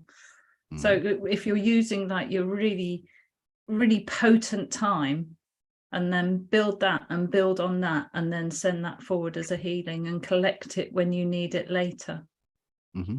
And I love those times where I do feel a bit down and I'll say a prayer to bring me up, and I'll feel so fucking good when I'm saying the prayer, and I'll be crying and I'll be having to go into those layers to bring me out of it. And that's me using it to help me. And before I wouldn't do that, but now there will be times where I'll start saying prayer to bring me out of what I'm in, and start whatever I'm going through. I'm wanting to speak about it in prayer, and I'm enjoying it, and it's helping me. And I think it's getting to that state, isn't it, where the work's helping you greatly and protecting you as well. And the prayer process just becomes a part of who you are, because sometimes I will just have an angry prayer. You know, there's, you know, I don't always just try to transmute. Sometimes I'll just say just exactly what's on my mind and how I feel. The amount of times I've called spirit a bitch, you have no idea. Kicked off and screamed about it, you know? Fuck you, motherfucker. This is not what I want. Now you know why I like. say it. Honestly. Throwing shit at dragons. Fuck off. Yeah. So the journey for, because somebody was asking before about, you know, what's it like shutting off. For me, this particular holiday it had its own challenges. The getting a copyright strike before. Robert, my former producer, people may not know, he passed away just after Christmas after a 2-month bout with cancer. 2 months diagnosis to death. We wish him well in his journey. And I got my tears there. Had some good times with him, but at the same time, I had to find how to shut it off, how to not let that change this holiday season that I needed to have off, because I had a hard year, guys. It was a very challenging year. But during this challenging year, I found great bouts of light through my personal writing. I as people know, I do fantasy type writing, like Lord of the Rings style. And I got to a point, I'm like, I need to create something new. I created a world, just, you know, because I can write, I can create brand new characters, and I have a whole history for the world. And I decided to go back to one of my old ideas, which was the gremlin hunters. So we have talked about gremlins on the show before. Well, in this particular world, gremlins, they're the lowest level of evil bad guys. They're the street pocket, street pickpocket type people, but they go after people's outhouses like the mafia. So imagine, you going out to do your morning duty into your outhouse and it explodes while you're in it, or a cone of fire will shoot out your ass and put you up through the top of the thing, and they will hold outhouses hostage. So it's called the outhouse wars. That's what they create. And this particular character hunts them. Okay. And he's very well known for that. And I took this story with the comedy of the toilet wars and all that stuff, where all the high magic people are doing stuff, but they hire gremlin hunters to defend their outhouses. Yes. Holy shit. Okay. And I was able to have so much fun just going into the potty humor and creating weird magical situations where the gremlins are creating fecal monsters. Yes, your own fecal elementals, defecation elementals. You know, your own poop becomes animated and attacks you. How would you feel about that? It's terrifying, right? So I had incredible fun getting back into that and creating a storyline through that. And over the last, I don't know, 7 days, I probably wrote about 25 pages, 30 pages. A lot of it's dialogue. So it's like really like probably 17 pages if you were to combine it all into one. But it was so much fun. So much fun to just let that side of it flow. And I'm writing 3-4 hours a day and then still having to go and do holiday stuff, prep for the house. And then we had this massive winter storm come on Thursday. So it was 2:00 in the morning and it's 41 degrees here. At 3:30 in the morning, it was 22 degrees. And at 6:30 in the morning, it was -2 degrees. It was raining the night before and everything flash froze. And then we got 50 and 60 mile an hour winds with about 20 inches of snow falling. You couldn't go anywhere. The roads were shut down. You know, I tried to sneak out before it got really bad and just drive to the local grocery store to just get a couple extra things. And the lines were so busy. I'm like, fuck it. I'm not going to wait 2 hours in lines for this. And we had a cozy Christmas. Okay, you know, we were going to go out and do a Chinese Christmas dinner. It was the thing that my uncle wanted to do this year. It's something when he used to live in California, they used to go out to restaurants for their Christmas dinner and have Chinese or Indian or whatever. And so it was the first time all of us were going to go to one restaurant instead of somebody having it at their house. And we had to have a plan B. Okay, luckily I had a lamb inside the extra freezer, a leg of lamb, and poof, you know, the rest came together. But nobody could go anywhere. No one came to the house because it was too risky. It was -22 blowing wind and roads are shut down. And, you know, even my uncle and my brother, they're still 45 minutes to an hour away. So none of them were going to drive in that either.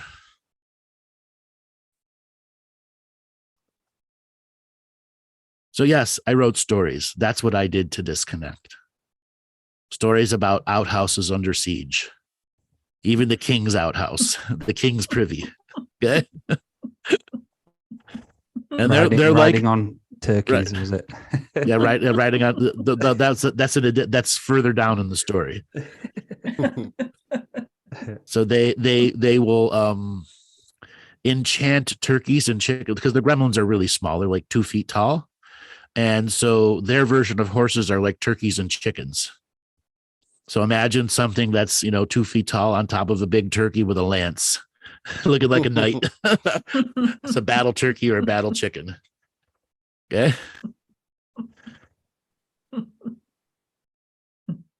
That'd be It's like formidable brilliant if you were that height. films. That'd be absolutely formidable. They can be because they're very fast. You ever try to chase a chicken or a turkey? Oh, They go 40, 50 mile an hour. I've had a cockle come and get me. It's incredibly Yes. powerful. Well, these chickens can breathe fire. Not long, not like 20, 30 feet, but 5, 6 feet. So they're mad. They've been enchanted with magic. So they could be a formidable force. And this particular character taught them how to ride turkey vultures. I don't know if anybody knows what a turkey vulture is. It's a giant vulture with like a 15-foot wingspan. It's huge. They're all over here in Ohio. And so their turkey vultures are their dragons. And you know that turkey and chicken still fly. They're gliders. They can get running and then they can glide 40, 50, 60 feet. Or if they're up high into a tree, they can glide down. And so I have to clip their wings. Yeah, that's why they clip their wings. Yes, they're often, Don is asking, yes, they're often confused as eagles. Yeah, but that connected into that hyper creativity, that uniquely Kid Andrew side. You know, I'm creating an entire character-driven story arc where it's not about the high magic, the high people, but all the high magic people are going, what the fuck's going on? Why is my toilet's under attack? Hire this person. And then this person comes in and clears up everything and then moves on. And, you know, story after story after story after story. And then he gets a reputation worldwide. And then he's getting an invitation to go to the Chinese court to take care of the Chinese gremlins or something to that effect.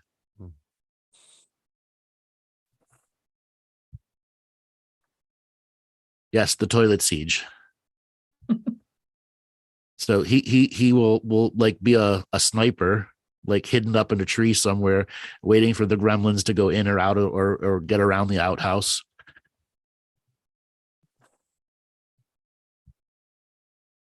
How And long then I have you been create creating this, Andrew? Oh God, I created this world in 2007. I have like 3 or 4 books written in it, like probably like 1,200 pages of actual character-driven dialogue and stuff. But again, I wrote for me then. I didn't write for a world. I didn't write for an audience, which is, I hear all the time, that's the best way, is write for yourself, not write for everyone else. But that's my flavor of fantasy world. The lowest magical person wants to prove they can be the highest magical person. It's all the same at the end if you win. Was it something you did when you were younger, growing up, or was it? I played a lot of like Dungeons and Dragons, Vampire the Masquerade. I don't know if you know what those are. It's character driven stories. So yeah, that was a commonplace. But I also did plenty of other things too. It wasn't my life. But I also read a lot of books when I was young. I'd probably read 2, 3, 4 fantasy books a week at time at my peak.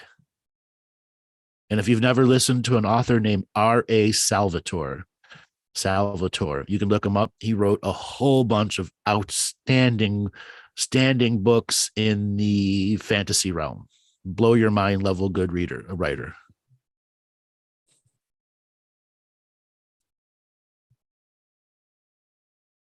Yes, R.A. Salvatore. Yep. You read his I Strahd series, blow your mind. It's about a vampire that takes over and the darkness that he's got to go through. And then what it took to defeat him. Because he's not a good guy.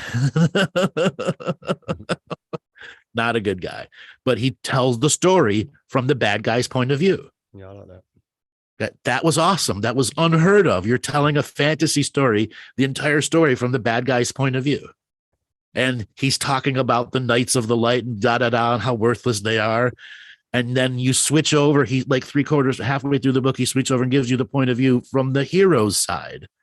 Yeah. Okay. So it's like, whoa, that was really cool the way he transitioned into it. Forgotten Realms. Yeah, this is from the Forgotten Realms one.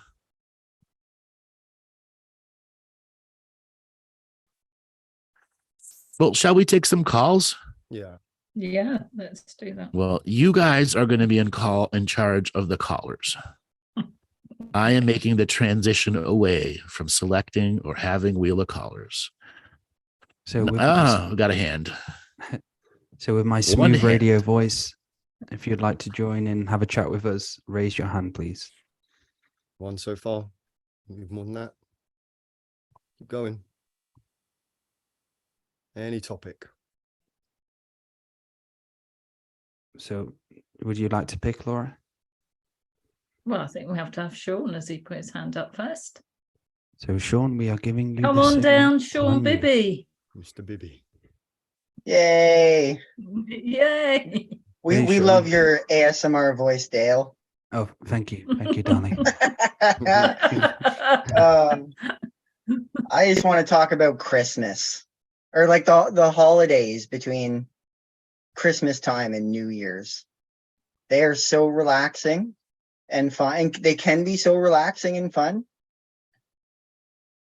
I agree, Sean. I've always loved between Christmas and New Year. It's got a certain sort of magic about it for me. Yeah, and I've missed out. Well, most people are relaxed. Sorry, go on. Or hungover. Oh, just because I've missed out on more than one. And it's just like, damn. Like, because I'm off doing nothing. But there's so much fun when you get to have that close feeling. And then when you get the blizzard, oh my gosh. Yes. Oh my gosh, it's like magic. I don't know how I got home because I left Toronto and I woke up in the middle of the night. Well, my mom was freaking out like the biggest storm ever was coming. She's like, you have to leave 2 days ago.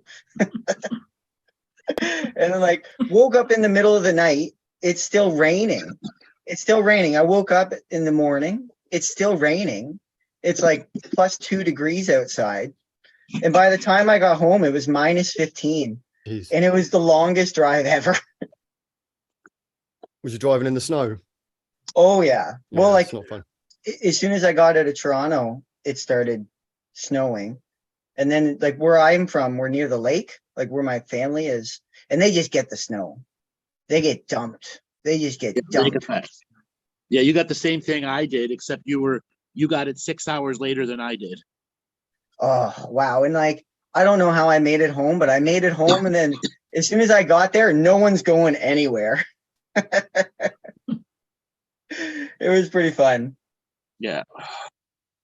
Over in I the would UK like here, another- everyone was. I would like another week added between end of Christmas and New Year's. Yeah. So I want to vote for that. We add Gosh, another week at yes. the end of the year. Yeah. You know, December 35th. That's when December 30, we need to go. We need to go to December 38th. December 38th, the new year, of course. Just like that. Exactly. But, oh my gosh, we went home. Well, I went home, and a lot of people couldn't make it. So everyone's Christmases or everyone's plans just got chaos Ruined. magic. Yeah, like yeah, they got ruined, and they had to make new plans, and there was bickering because everyone had to make plans on the spot, and it was just a good old family debacles.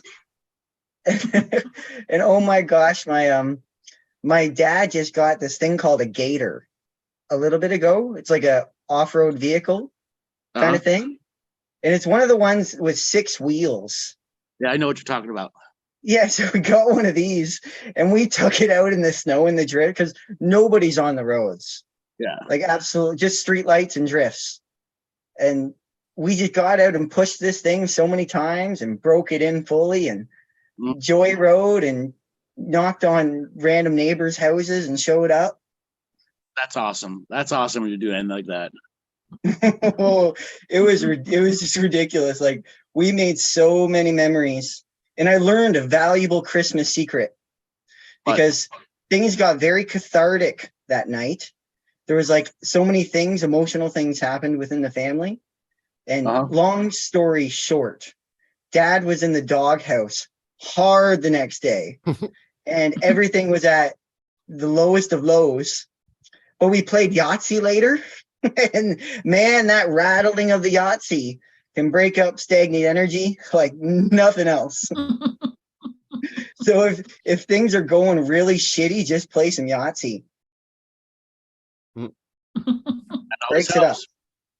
Don't play Monopoly. You might lose your marriage. But you know, but play some Yahtzee. I was blown away how everything came back together so well. And then it was just a fun, great weekend for a few days. Over How in the about UK you here, guys? over in the UK here, we've had some sort of an illness that's just swept across the country. And for the last 2 weeks, everybody's been having kind of symptoms, you know, just like the last virus. But it just ruined Christmas. I myself, for the whole 3 days, for Christmas Eve, Christmas and Boxing Day, was completely ill, bedded down. And now all my kids are all now, you know, struggling. And it just seemed like everybody was sick, didn't it, Dale? It just swept across the country. I know a lot of people who have had COVID got really, really ill over Christmas, like really ill for quite a while. I've had a runny nose for quite a long time, actually. Yeah. Like off and on, but it's a long one. Yeah, I've had a stuffy nose going on too. That's why I had to get this nose inhaler thing so I could actually breathe through my nose. What's that thing called? A benzodrine inhaler. Oh yeah. You can just get it. It's over the counter. Yeah. Just some days, right? Some days you just want to breathe. Yeah, you just want to breathe.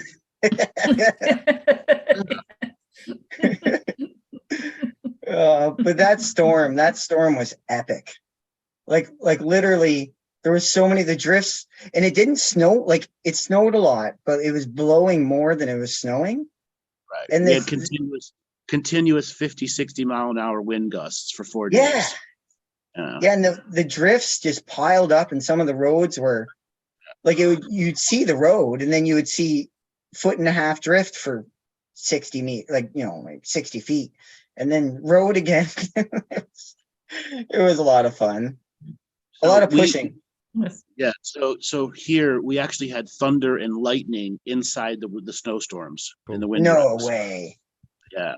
Like the prophesized winter lightning, you had it. Full on winter lightning. I mean, you could look up and see, holy fuck, that's lightning and that's thunder, and going on for hours and hours and hours. I might have not seen it, but that's what it felt like. It was awesome. Yeah. Thunder snow, yes. Storm bomb. It's and when the winds are blowing and the snow is like that, the cold, so the layers between realities become very thin. And for me, when there's a holiday season and that energy bleeds through, it's a very positive thing for me, at least. I enjoy being in that energy and being in that high creative frequency. That's why I was able to, with all the stuff that was going on, to go into that energy and enter that creative space for the joy of doing. Yeah, especially when you're in like that holiday mode too. Like you're not on the workaholic beaver bastard. You're like just like you have that high creative energy, but you're with your family, you're with your friends, and that's when the memory machine starts happening. Because everyone's just, next thing you know, something goofy happens and more chaos magic comes in, and you don't know what's going to happen. But it's fun. I introduced my mom and dad to the joys of Korean street food videos. Blew their minds. You're putting what on a hot dog? Yeah. Or the way they do pancakes have like nothing to do with what we do here. Imagine a pancake batter that has whole asparagus in it, and that's a pancake. 40 pieces of whole asparagus or 20 pieces of whole asparagus with pancake batter, and then cauliflower. I mean, everything you can think every vegetable becomes a pancake. So we're doing food again. Oh my God, the Korean pancakes. I've had a few, just like, what do they make it? Like, not the cabbage, I guess some kind of cabbage. Cauliflower? I don't know, but they use so much. Yeah. They use so many of those like clear vegetables or whatever vegetables, and they're so good. Steamy. They're so steamy. And fried. The volcanic eggs, volcano eggs, yes. I haven't tried. I'm not near in that category of the volcano egg. The tornado egg. Sorry, tornado egg. Right. We'll have to invent the volcano egg. But my mom ended up watching like 2 hours of YouTube. First time she's ever done that in her life. Just over and over and over again. She grew up, she has restaurants in her blood, blah, blah, blah. And the smile that it put on her face, absolutely worth it. And my dad going, what? What are they putting on there? The Korean pizzas, they put on full baby beef back ribs on top of the pizza. I just had some baby beef covered ribs. in cheese on top of that. Yeah. Do you think she's going to cook some or something? Yeah, she's going to try. She's definitely going to try. Definitely going to try. That's great. And then she'll call you up. She'll be like, I made this. Waffle pizzas was the other one. That's probably the one she's going to try next. Have you ever tried nachos on pizza? That's really nice. Yes, I have. Yeah. No, really I've good. not. Just made nachos too. I just made all these things. I just haven't put them on a round paste. Nacho waffle. Exactly, a nacho waffle. Oh, it's good. That was a good blizzard though. But it's crazy because now it's plus 10 again. Yeah, it's 42 here. What's 42 in Canadian? Probably plus 10, plus 13, somewhere around there. It's about the same. Yeah, it just changed so fast, and I like it again. I really don't mind plus 10. Everything that flash froze is unfrozen. And now floods everywhere.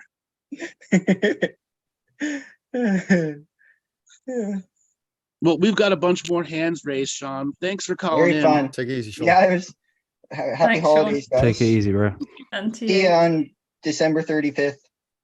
Yes, 38. Yeah. 8. Yeah. Yeah. All right, guys, pick the next caller. All right, let's have Kit. I hope it's a car. Yep, we're giving you the signal to unmute. Hey, how you doing? Great. Where are you calling Hey, from? Kit. I'm in Tasmania.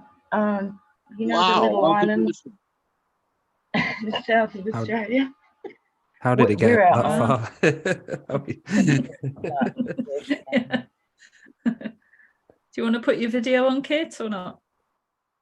I can do. This is going to be a bit of a challenge for me, but I'll do the You can do it. chicken shit. You can do it. Yeah. You can do it. Did I start it? What's happened? No. You cannot start your video because it's been stopped. Oh, Joel? You have to start it on your end. I've Oh, given here you we an go. Thanks. invitation, so it should. Okay. It's still coming up with a red cross. It doesn't No want to let me worries. come on. There we go. There you go. We You're can see you now. there. There you go, Kit. I am. Where am I? I can't see myself. That's you- all we can right. see We you. can see you. Has anybody seen that video? Just a quick one. Has anybody seen the video of the people with the judge and they have that cat filter on it and they can't get it off? They're in like federal No. federal court, and he's got that video of the cat. And he's like, "Can't get it off, judge." And he's just the cat. Oh, there now. I can I'd highly see recommend myself. finding that. Yeah. What we do for you, Kit? So how's your weather in Tasmania, Kit? Oh, up and down from one day to the next. It can be snowing, or yesterday we had a heat wave, so I had to put the aircon on for the first time. Yeah, it's crazy down here. But we've been, you know, they're geoengineering the weather down here, and I know you don't like to talk about that, but it seems to be happening anyway. I've But been I hearing actually all kinds wanted of to- theories about stuff like that. Time. Somebody said there was they were nuclear controlling the weather with nuclear devices. There's been all kinds of silly conspiracy stuff about the weather recently. Yeah, there's a lot of there's always a lot of sorry, I've lost my words. Craziness mixed up with truth, you know, so they try and steer it into the conspiracy theory instead of reality. And there's a lot of proof of, you know, documentation about what's actually going on with stratospheric aerial injection and cloud dimming and all the rest of it. Yeah, but I didn't want to talk about geoengineering. I wanted to Good. talk Can I about ask a time. question, Kit? What's it like down there for Christmas Day? What kind of stuff do you do, and what type of food do you eat down in that part of the world?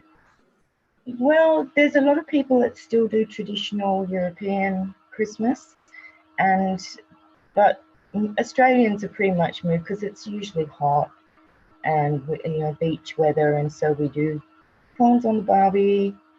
Yeah, a lot of salads and cold foods, but they still like the roast. I spent Christmas and Boxing Day on the floor mostly, but I do Christmas on the 24th because I'm from Denmark. My mother's Danish, so yeah, we celebrate early.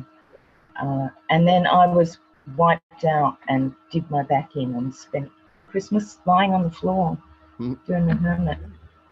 But I still am in good spirits about it all. You know, I've been able to maintain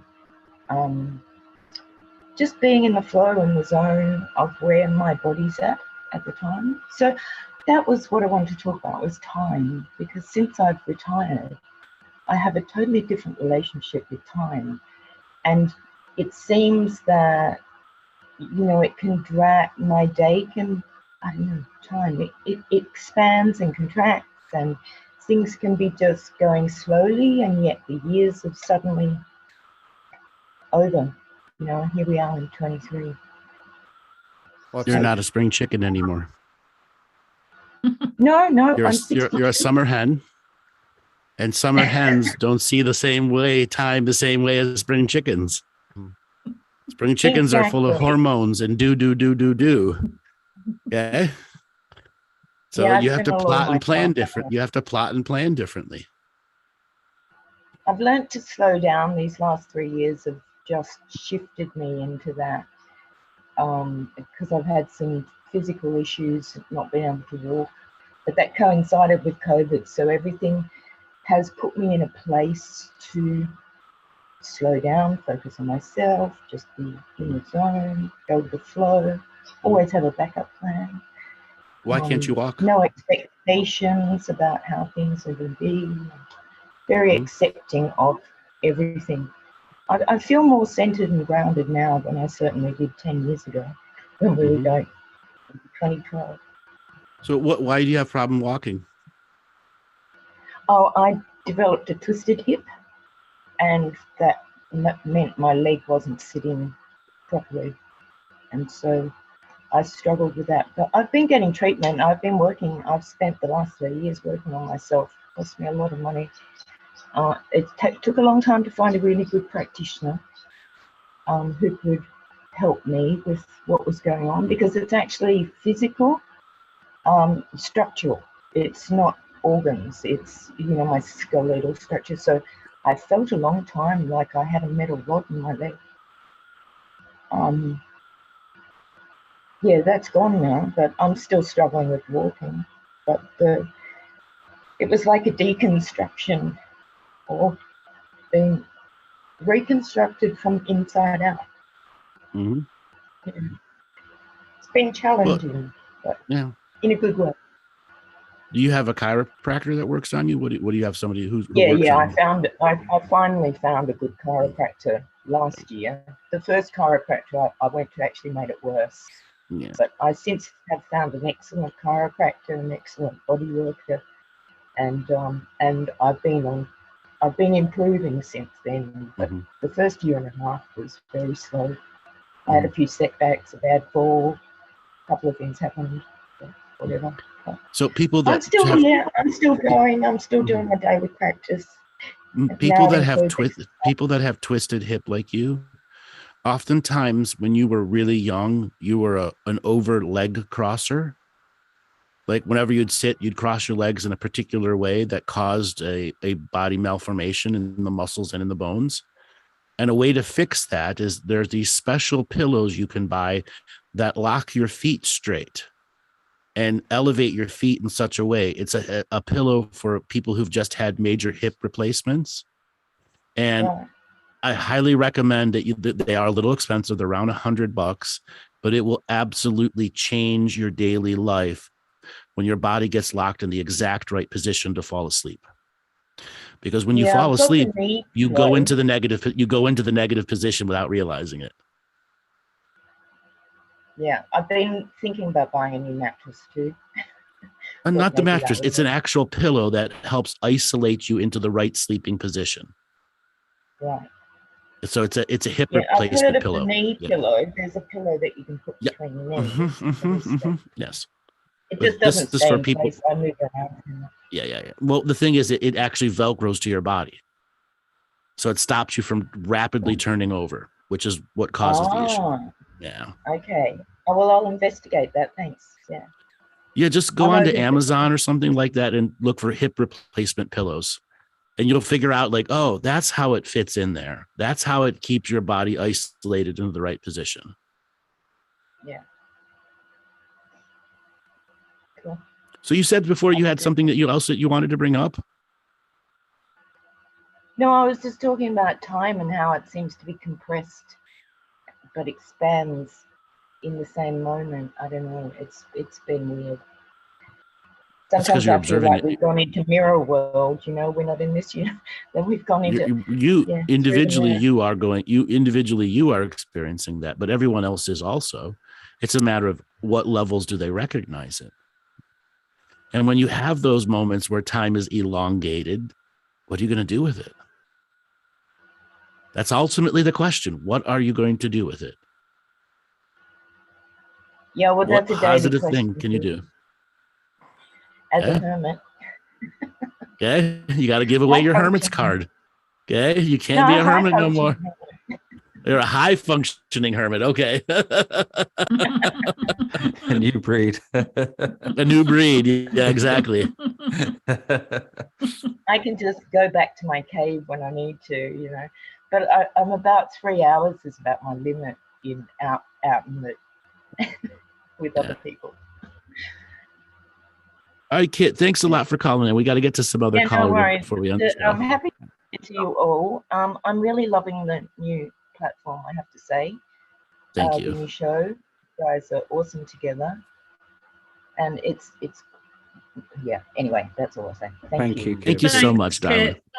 Thanks, Kit. All right, guys, pick the next caller. Dawn, I'm giving you a signal to unmute. You actually got to speak up a little, Dale. Dawn, we're giving you Yeah. the signal to unmute. There you go. I got it. Hi, Hi, where are you Hi, calling from? Dawn. I'm just outside Toronto.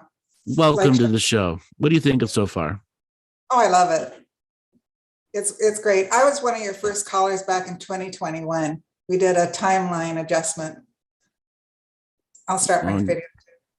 We went back on my timeline to figure out how old I was, and we went to my home planet. It was really fun. So here I am on the first day of 2023. There you are. So Yeah. what did 2022 do for you? Oh, it was not a great year, I must admit. I had to transition my mother-in-law or ex-mother-in-law, but from an apartment into a senior home and then into a long-term care home. So a lot of downsizing, and she's an ex-mother-in-law, but I still stepped up. And it was kind of hard to do that because I'm dealing with my kids' emotions and my old emotions and everything else, and then dealing with her not wanting to go in there, but it was for her own good. And I was powerless to do anything because I'm not her POA, but I did it anyway. So that was one thing. And I lost a lot of good friends this year from various things. So it was a hard year, but I'm coming through it. What do you want to do for 2023? I got to get out of the hermit stage. I'm like Kit. I'm retired and time goes in and out and contracts and expands. And I've been a hermit because of, the past 3 years. I am immune compromised. So I've been worried about that, but now I'm going to go out and do more. Get out there. You need to make your own hermit revocation. Yes, I do. Mhm. I understand that. Yeah. I, in this ever-present moment of now, give back my hermit card to the Hermits Union. Absolutely. Yeah. I got to get out of my own comfort zone because I've created a sanctuary in my home and I got to get out of it and just go and do Yeah. some things. Sanctuaries And that's the become biggest prisons. thing for 2023. Mhm. Have you gone to see the movie Avatar 2 yet? I haven't. I will. My son just went and he said it was really good and I'm looking forward It's to getting out there. outstanding. The Incredible. only thing I will tell you, it's 3 hours and 40 minutes, and tie your bladder in a knot or choose rapidly when you need to run to go pee before the scene ends. Yeah, I will. I will. No, I want to do that really badly. No drinks before the show. Yep, exactly. I also wanted to wish all of you a happy new year. Happy New Year. Oh, thank you Happy very New Year. much. Thank you, Dawn. Thank you. And to the you. trip to, thank you. And the trip to Scotland, do you know what month you're looking at? July. July. July the Okay. 1st will be the date, yeah. Mhm. Oh, Yeah. wonderful. Yeah, We're no, getting- I'd we're like just- to do it. We're just waiting on the final contract to come from the company so we can actually hey, there it is, guys. It's been dangling over us for so long. Yeah, no, Here you I go, love guys. Scotland. I love Scotland. I'd love to see it again. It's been a long time coming. Anyway, no, I just wanted to reach out and Thank say you. Happy New Year and thanks for answering my questions earlier about higher fluctuations and getting into high frequency because I get there a lot and it's hard for me to come down because I'm being psychic and everything else. I'm always in high frequency. I'm always connecting and it's hard for me to pull the plug and hence I don't sleep much because I'm still plugged in. Which is So one I'm of the- learning how to pull the plug out. it's one of the side effects of hermitism, that people stay in Exactly. their happy place all the time. And for many people, it would be too boring if they weren't hitting high frequency. I was guilty of this as well myself. I mean, I did achieve some pretty high magic and learned a lot of new stuff, but I really did lose a lot of social skills. Yeah. Yeah. Yeah, no, I still have social skills because I've got clients. So I'm always dealing with clients. And so I've got long-term clients. So it's really nice to connect with them because they almost become friends. So it's Yeah. nice. And then I am getting out with friends as well. I've made a point of getting out for birthdays and Christmases this year, but it's still, yeah, it's nice to get out of that high frequency every now and again. And it's hard sometimes to away from unplug. spirituality. Spirituality can totally start to work against you like that when it's Yeah. 24/7 in your face. Yeah. Yeah. Well, ancestors around me a lot. And like I just dealt with an old trauma that I didn't even know existed on Christmas Day, because I was feeling anxious about going up to my sister's for Christmas, and it's a family gathering. And I finally dived into the trauma to find out what was causing it. And it went back to when I was 7 years old, and I cleared that out. So I feel wonderful about that. I did that on Christmas or Boxing Day. All gone.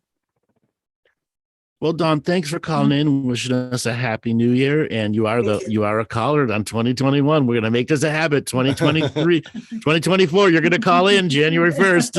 I will. It's another habit. Thank you very much. I remember we're starting 2022 an like annual. it was yesterday. Bye, Dawn. Hi, Dawn. Thanks for Bye. calling in. Yeah. I love that. I remember 2022 like it was yesterday. That's good. All right, let's make this our last caller. Let's let you guys pick. Go on, Laura. You have a go. Well, Julie was next on the screen, I think. Julie. Julie, signal to unmute. Hello. Hello. Hiya. Where are you Aloha. calling from? Where are you calling from? I'm calling from Hawaii. Hawaii. Welcome to the show. How you doing today? I'm doing pretty good. I just made my breakfast. Breakfast. Oh, it's right. You're 5 hours, about 5 hours behind us. So it's like 2 o'clock for you there, 1 o'clock. Yeah, it's still late for breakfast, but What's end of brunch? yeah, in the middle. Yeah. So what did you do for the holidays? What did I do? Not too much, actually. Just it was different this year than many other years because my ex and I broke up. So usually I would go to his family's place. So it was kind of being on my own again and going back to those. I don't know. So do you have any questions you want to ask us? No, actually, I kind of wanted to speak some light language to you. Okay. Well, go ahead. I'll speak light language back. Go right ahead. Okay. All right. Kura mahina ora ili cara terutama. Yara sarara da karatinya ta krasio. Bako pati karam diam diriam. Ketika tasku. Pikana si berapa isi usti asti. Yeah, you're speaking a little person's light language. What is that? Have you had a lot of working with little people? Subterranean little people? Yeah. That's an actual physical earth little people light language. The Dumbara. You mean, what do you exactly mean by little people? 1.5 to 2.5 foot tall people. They're people. Like They're a physical race, like a fae, but they're not really fae. They're people. They're multidimensional beings. Yes, it's an actual language from them. The Dumba, they operate in subterranean tunnels and come to the surface on a regular basis to harvest flowery type stuff, and then they bring it to their subterranean tunnels that have artificial light. So they're like these giant flower farms. It's the best way to describe it. And then they harvest the pollen and do magic with the pollen. Because what you were talking about is a pollen harvest. What you were actually speaking was a pollen harvesting ritual.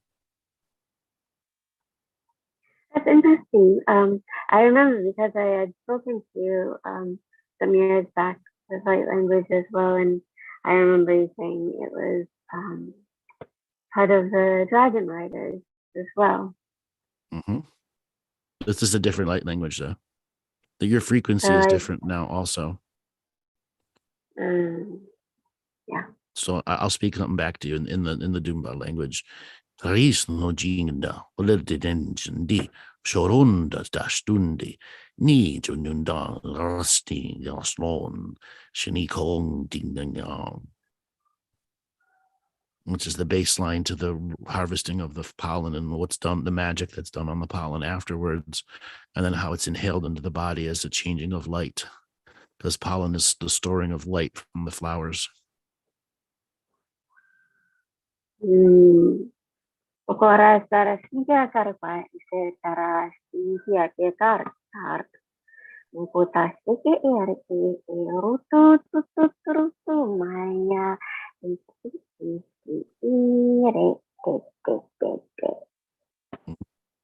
Maty, Laura, you guys, Dale, you guys want to answer back?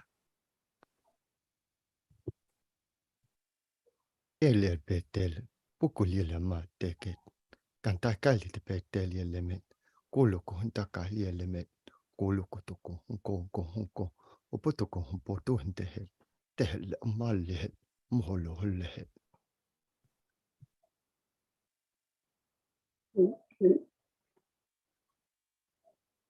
The imagery is beautiful, just looking. Ora rasa rem pre crestar do poruta prestisi secarenteria ir ter kecurunduras kata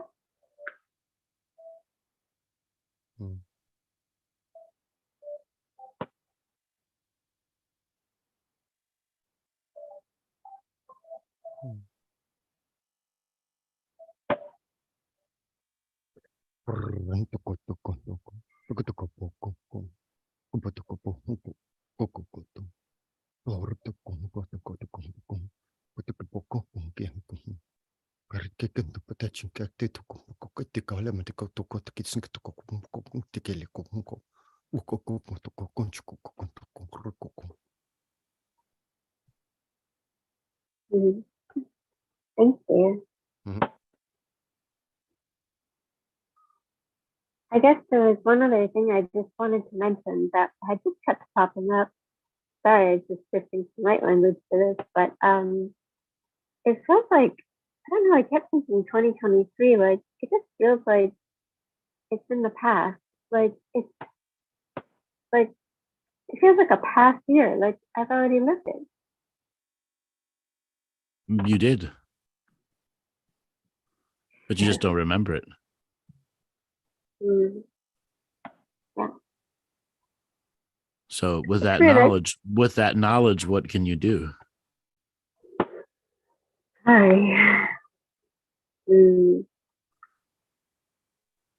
Hopefully use that knowledge to the best of my ability. Even though you don't know it yet. Yeah. Yeah. Well, anyway, thank you. I just always like to have the opportunity to speak with others. That's like, I mean, very nice. So thank you. We've got plenty of light language shows coming up this year. So be sure to come and join us and speak with us. So we're going to expand on that particular subject matter. That's nice. Oh, and I just heard you guys are going to Scotland. That's really awesome. I love Scotland so much. When I visited, it's really special to me.